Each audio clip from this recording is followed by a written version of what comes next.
Hello and welcome to Alice Blue's YouTube channel. In this video, we'll discuss the different order types on the Ant web trading platform.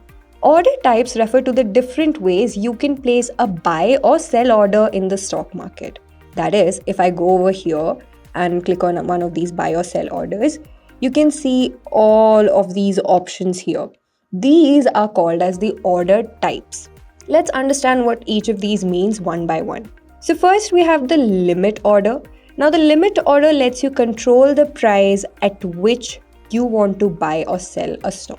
Say for example, this stock of Geofin EQ is currently being sold around 287-ish. So if I want to buy this when it comes around 286.75, and if I click on buy right now, then as soon as the market price, this price, hits this price or it goes lower like 285 or probably 286.50 or 10 or maybe it goes to 285, then this order will get executed. That is called as a limit order.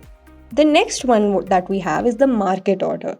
Now this is quite straightforward. If you want to buy or sell a stock almost immediately, you can just click on the market option. Now you can see how this price option is like disabled for me now right now. So if I simply click on buy, my order will get executed and I can buy the stock for this 287.35, this exact price right now. The next one that we have is stop loss. Now you can see this option triggered price also got activated. In the previous two segments it was deactivated, but in this segment this one also got activated. Now when the stock price falls to this level, my order will get activated and it will wait until this reaches around this price or anything close to 286.6 to sell this particular order. But keep in mind that if the prices drop too fast, as in it goes to like 284 or 83 without stopping at this point completely, then this order will never get executed at all. Now to prevent such an issue of the order never getting executed, we have the stop loss market. That is, sell at market price with a stop loss. Now you can see that the price option got deactivated here, and here we only have the trigger price. Now this means that if I set the trigger price as something, then as soon as the market price hits the trigger price, my order will get executed.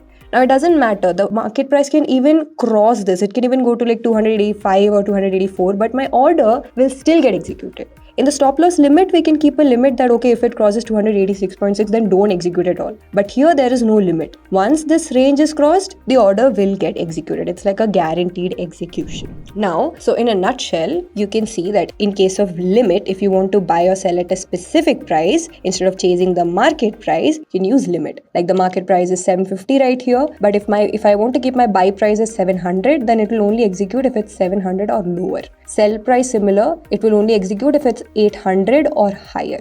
Next, we have the market price. In market price, whatever the current market price is, it will buy and sell at the same market price. It can go up and down a bit. Here also we could see that the price keeps moving a lot. So whatever the price will be, say 750.1 or 750.25, whatever the price is, it will immediately buy at that exact current price. The next thing we have is stop loss order. So if my market price is 750 and if I keep my trigger price as 740 and sell price as 730 and the price drops to 740, the order will be activated and it will try to sell at 730 or better.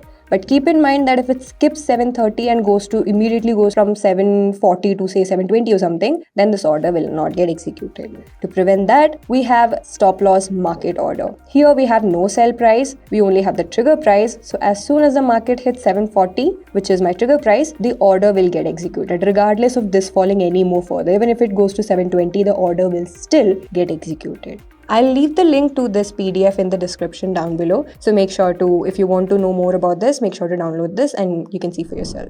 With that, we reach the end of this video. If you found this tutorial helpful, make sure to hit the like button and subscribe to our YouTube channel to never miss out on any more updates from us. Thank you so much.